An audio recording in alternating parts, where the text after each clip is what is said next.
Monsieur le Premier ministre, nous avons en cet instant tous conscience de la gravité de la situation, de la portée des mots aussi. Et je voudrais, cet après-midi, vous parler avec mon cœur de Français, avec mes convictions républicaines. Je voudrais vous parler d'homme à homme aussi, dans cette situation difficile, cette situation qui, évidemment, peut déraper. Cette situation qui exige de nous une hauteur de vue. Je voudrais vous parler comme nous parlons habituellement ici au Sénat, avec une conscience et un sens aigu de la responsabilité, avec le sentiment de nos devoirs, le devoir bien sûr, cher Claude Malhuret, du courage, de la lucidité, sans complaisance, parce qu'on ne peut pas traverser cette épreuve si nous ne regardons pas en face la vérité. La vérité, c'est aussi que nous avons le devoir de nous rassembler sur une double exigence. Une exigence de fermeté, une exigence de responsabilité. L'exigence de fermeté d'abord, la fermeté en face de la violence. Nous sommes les élus de la République, mes chers collègues. Nous ne devons supporter aucune atteinte d'abord à ceux qui la servent, aux forces de l'ordre, aux forces de la sécurité civile. Nous ne devons tolérer aucun acte de vandalisme, aucun acte qui dégrade, qui profane les symboles les plus sacrés de la République, de la France. Bien sûr, l'Arc de Triomphe. Bien sûr, évidemment, ce lieu sacré où repose le soldat inconnu, la tombe profanée. Mon grand-père était un poilu, et je ne doute pas que parmi vous, vous ayez des aïeux, des grands-parents, qui ont été aussi des poilus. Ces actes ne sont pas des actes de résistance, comme je l'ai entendu. Ce ne sont pas non plus des actes qu'il faudrait excuser, ce sont des actes de barbarie qu'il faut punir de la façon la plus sévère.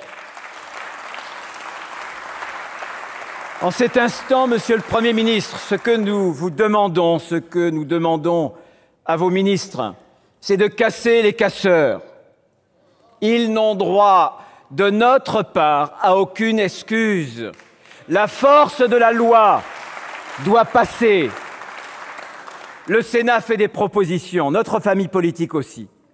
Il ne faut avoir aucune pudeur partisane. Vous devez vous en saisir, vous pouvez les modifier, bien entendu. L'important, c'est d'agir vite. Foch avait l'habitude de dire qu'il y a une seule faute qui soit infamante, c'est l'inaction. Alors agissez, parce qu'aujourd'hui, en France, le droit à manifester dans le calme est désormais blessé. Il est peut-être blessé gravement. Et l'État régalien ne doit plus désormais, à compter de ce jour, l'État régalien ne doit plus s'excuser de protéger nos concitoyens. Bien sûr, devoir de fermeté, exigence de responsabilité.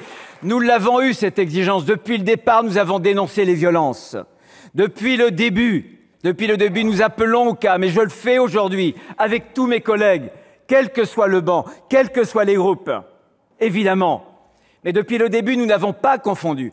Nous avons fait la différence de cette France du grand déclassement, celle qui travaille dur, qui ne parvient pas à boucler ses fins de mois, celle qui manifeste aussi en plantant des drapeaux tricolores sur des ronds-points, en chantant la Marseillaise.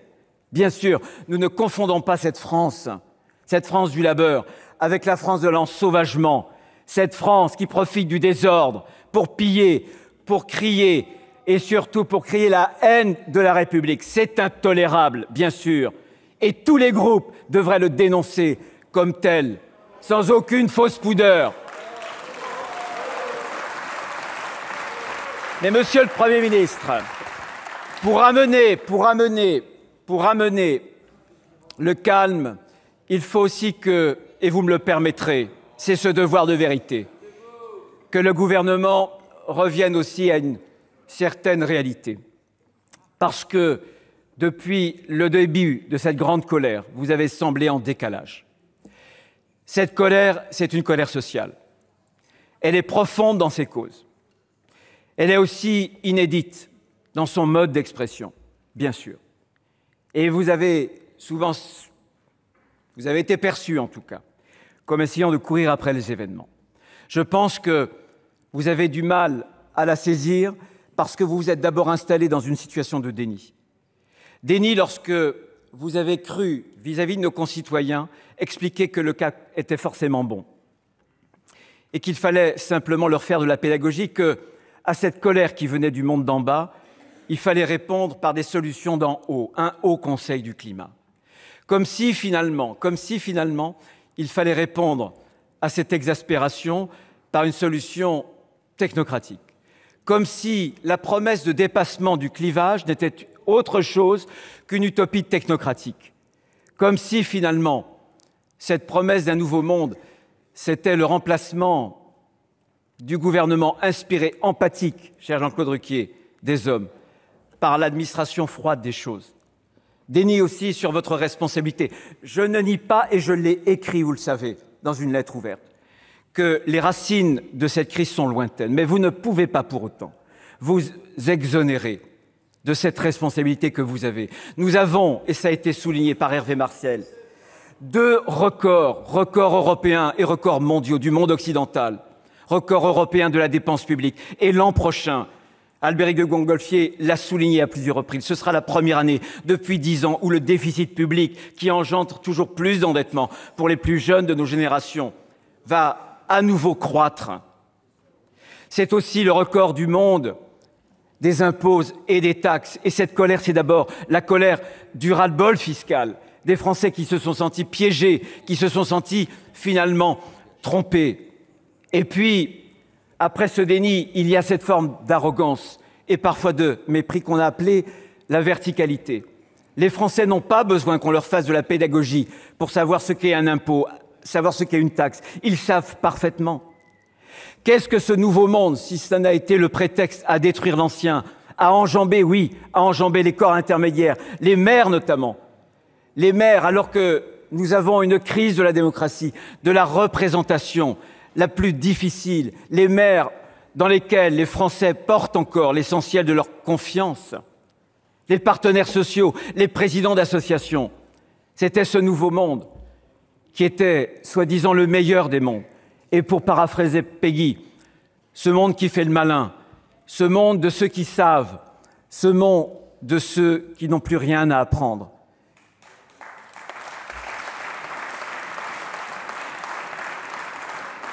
L'une des leçons de ces dernières années, c'est que finalement, ce qui imprime dans la mémoire des Français, c'est moins les longs et les grands discours, les beaux discours parfois, que finalement les petites phrases, semées au vent de l'improvisation, au vent de la caricature.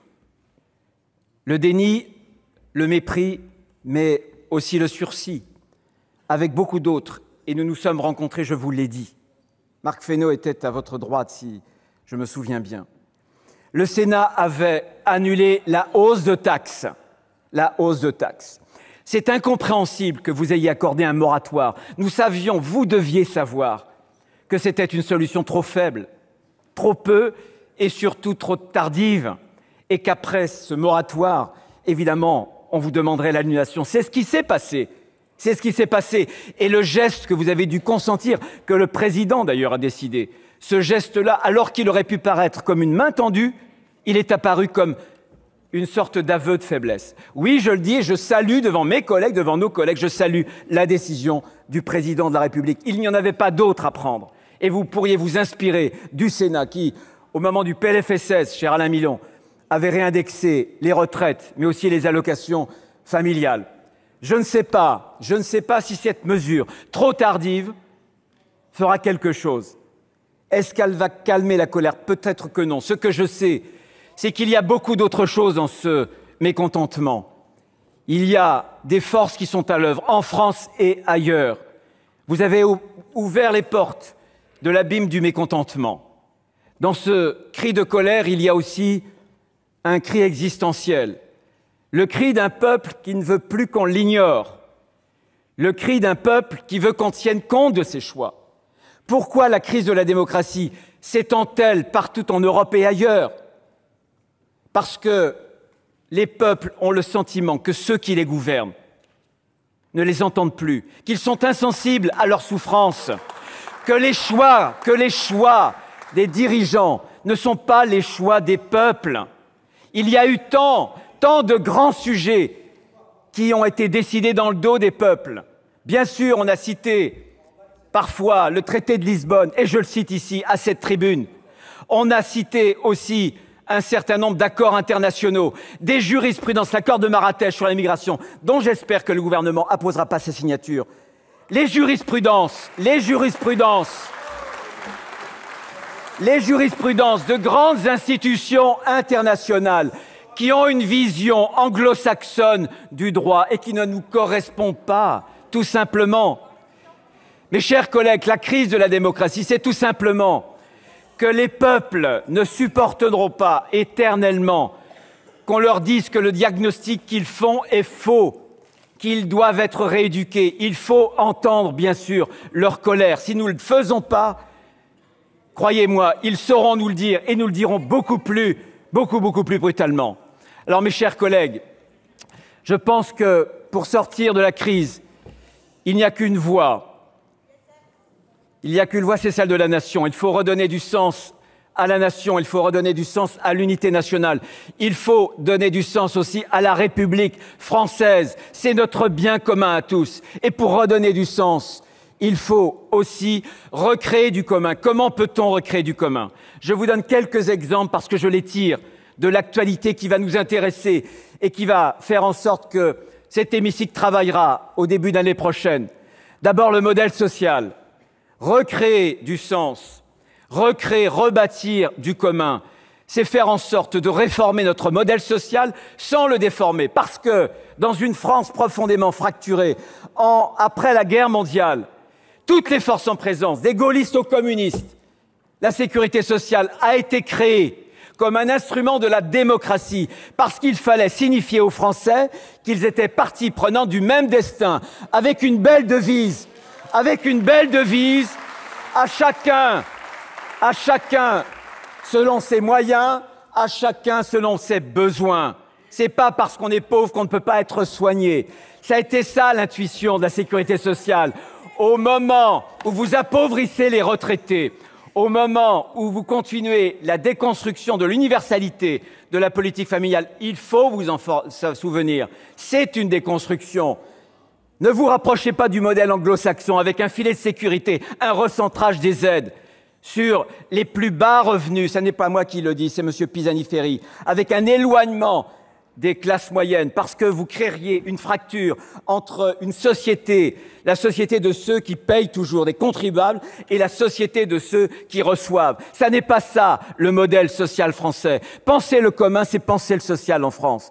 Et puis aussi, faire du commun, construire du commun, c'est faire en sorte que les réformes soient justes, que lorsque l'on baisse l'impôt, on le baisse pour tous, que lorsque on veut faire la transition écologique, et bien sûr il faut la faire, on ne la fasse pas payer aux plus modestes. C'est tellement évident. Je voudrais vous dire, mes chers collègues, ça n'est pas en ajoutant des impôts aux taxes qu'on parviendra à rendre plus riches les plus pauvres. C'est faux. On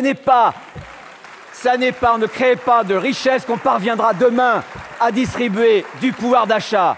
Et puis enfin, notre République, c'est la République laïque. Ne touchez pas, Monsieur le Premier ministre, à la loi 1905.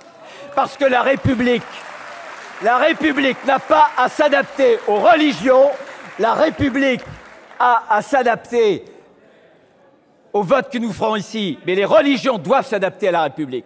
Voilà, mes chers collègues. Et pour terminer et pour conclure, il nous faut sortir par le haut. Oubliez votre projet d'émancipation individualiste parce qu'il affaiblit le commun, parce qu'il dissout les liens. Sortir par le haut, c'est penser à la France. Parce que je suis persuadé que dans cette colère, dans cet abîme de désespérance, il n'y a pas que des annonces qui concernent la situation matérielle. Il y a aussi un besoin de France, il y a un besoin de protection, il y a un besoin de sens. Il faudra que le président de la République s'adresse aux Français, bien sûr, qu'il retisse les liens que nous avons tous à retisser avec nos compatriotes. Et je suis sûr qu'au bout du bout, peut-être pourra-t-il parvenir à renouer les fils de ce lien pour qu'on puisse rallumer dans le cœur de chaque Français la flamme de l'amour de la patrie pour qu'on puisse demain éteindre un incendie qui se propage. Merci.